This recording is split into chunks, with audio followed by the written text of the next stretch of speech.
continue after that. So what we have done is we have continued with all what we were doing. Last year we started BTech. This year we are going to enhance it manifold in many different diverse specializations, which has been already elaborated by my colleagues. The purpose is to fulfill the needs of this country as well as our country.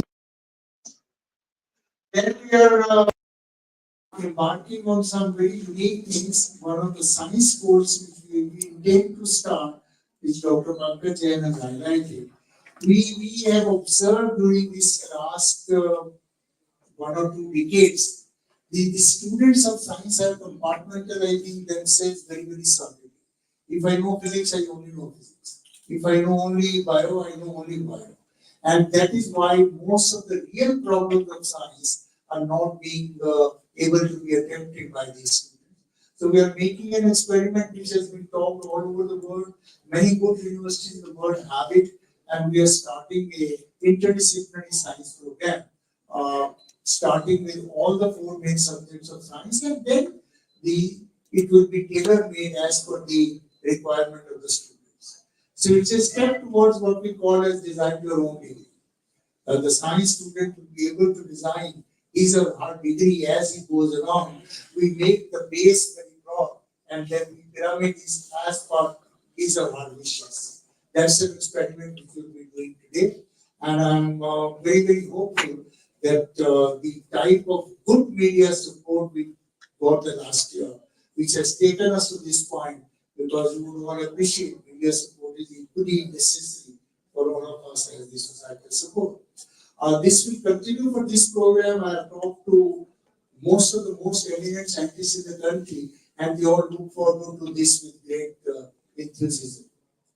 Next thing which we are embarking is integrated courses of BBA, MBA, BSMS, so that the student doesn't have to go through the rigor of uncertainty all the time. He or she is sure about his doing.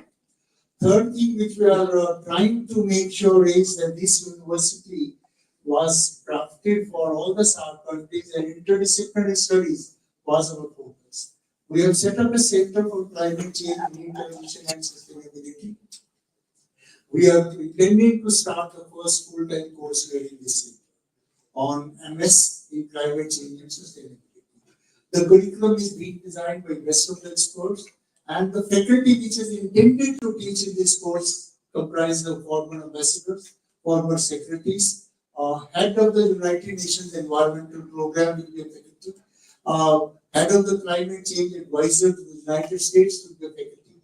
So we are trying to make this program very vibrant for the entire SAARC region. We have re-evaluated our Institution of South Asian Studies, which was one of the primary objectives of this university. The students know about the entire region, in addition to India, of course. And to do that, we are floating many 1-credit courses, 2-credit courses in the evenings, and the student can choose. Even if any other student cannot design his or her degree completely, but he or she can certainly design about 20 to 25% of the degree by themselves. Because we believe learning many things is very important and in today's world, and we are going in that direction. Friends, Dr. Jain has already emphasized on executive MBA and executive PhD. Because we believe sometimes you have to go to work for whatever reasons. Many of you media professionals must have also done that. And at some stage we feel that PhD would have been desirable. And at that time, to come through an entrance test and do this, you don't need scholarships, you don't need money, but you need guidance and make sure that you can grow in profession. I was consulted with Defense and Space, and I observed many of the very senior scientists, they can't publish because of the confidentiality of the work that they're doing. But they still believe in getting a PhD degree if they can. Because a PhD degree today has become a sort of entry for 10 years of second career professional. And that's very, very important. To take care of that, we have started executive PhD, where we will be more guided by your capability, which you have acquired by years of experience, rather than through the syllabi, and try to build up on that. Similarly, executive MBA. Finally, friends, we believe, as you know, in NDP, we have embarked on the GER to 50% in very few years, which is obviously not possible without the online education. Therefore, we are also embarking upon virtual campus of the university, where we're going for online education. Just to make an experiment, in this January, we started the virtual campus with one course, MSc Data Science and AI, and we just 40 students. But I'm so happy to report and share with all of you that all these 40 students, or most of these 40 students, are very senior professionals who have joined this course.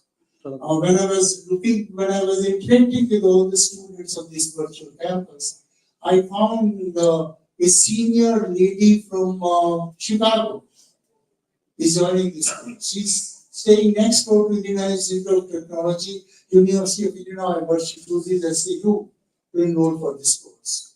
That gives us a hope and a confidence that in this university we can still attract the best students, and that would be our aim always. Numbers, yes, because we need it for this country, we need it for the South region, but more than the numbers, we get the better students, we get the best of faculty which we have, and we provide best of the infrastructure to make sure that we can serve this great country and also this region where the academic leadership of India is by and large a natural process which this university will have to pass. One of the objectives of this university was also to try and make sure that our countries are culturally closer, socially closer, which is natural. And whatever little humble bit we are able to do, we will continue to do that. 15 days ago, we organized a library summit inviting librarians from all over the world and mostly from South countries. And you will be happy to know that in a city like this, people from abroad came at their own cost to attend this library summit. And we believe that diplomacy is done at several levels. Well, political word is political word, administrative, financial, diplomacy will continue.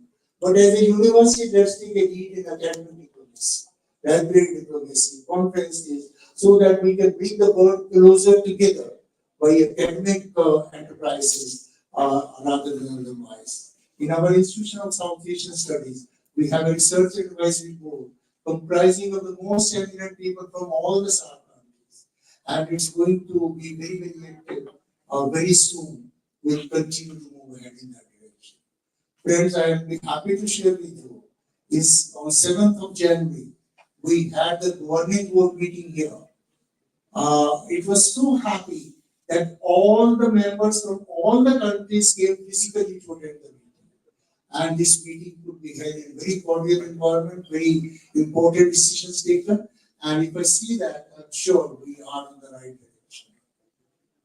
I contacted Software Technology Parks of India, and they have promised me that they will set up the best center in the country in the campus of the South Asian University. And Ministry of External Affairs is also requesting them to do that.